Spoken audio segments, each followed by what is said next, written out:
Amis de la revue des titres, fidèles amis internautes de Dabarou TV, merci de prendre le rendez-vous de la revue des titres de ce 1er février de l'année 2024. On démarre par la manchette du quotidien Maison, proposition de révision de la constitution béninoise, un projet mort-né, s'interroge le journal. Selon l'ancien président Boni Yayi, cette révision est un piège dans lequel il ne convient pas de tomber. Le député à l'origine de la proposition semble outrepasser ses limites, insiste le politologue bénino-canadien Richard Boni Ourou. Toute révision constitutionnelle forcée sera considérée comme un coup d'État institutionnel, conclut Claudine Afiavi-Prudencio à la page 2 du journal Maison. Le grand regard, difficile mise en œuvre de la réforme du système partisan, une assise nationale s'impose pour lever les incongruités.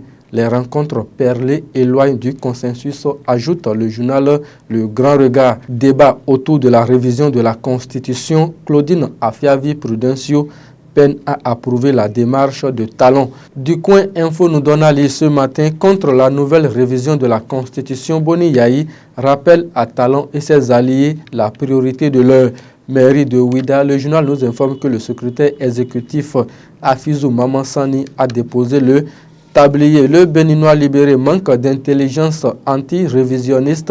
Voilà pourquoi il faut réviser pour être sûr du départ de Patrice Talon en 2026.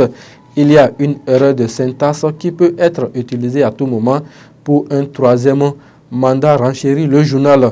Révision de la Constitution, Claudine Afiavi-Prudencio lance un appel aux femmes. Gaskiani Info fronde contre la révision de la Constitution. Des craintes de trahison dans l'opposition. Parrainage présidentiel 2026 au Bénin, la FCBE épouse l'idée du président Patrice Talon. Matin Libre nous donne à lire ce matin revue du PTA du ministère du Développement. Les orientations de Bio-Tchané au cadre sont à lire à la page 5. Déclaration tendancieuse au conseil communal de Ouida.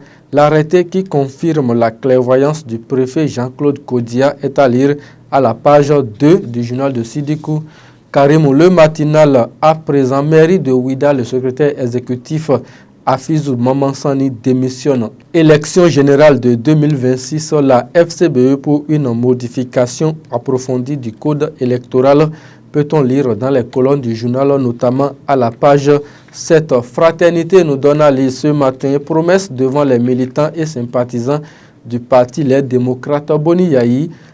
En 2026, le Bénin va se féliciter d'avoir 3 anciens présidents. Retrait du Mali, du Niger et du Burkina Faso de la CEDEAO. Lire à la page 6 les impacts de cette décision selon Lionel Zinsou. Le journal du service public à présent, patrimoine national, 4 agences pour valoriser les aires culturelles.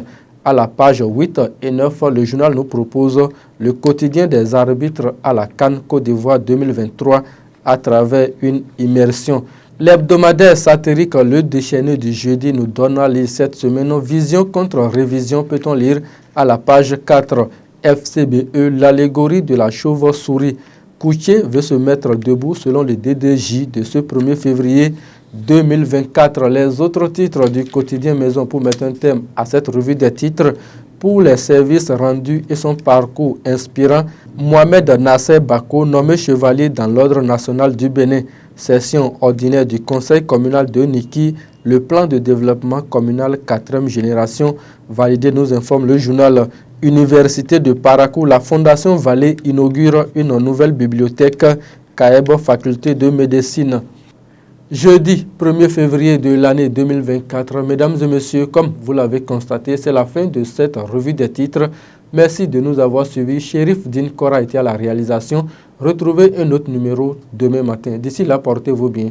Très bonne journée à chacun et à tous.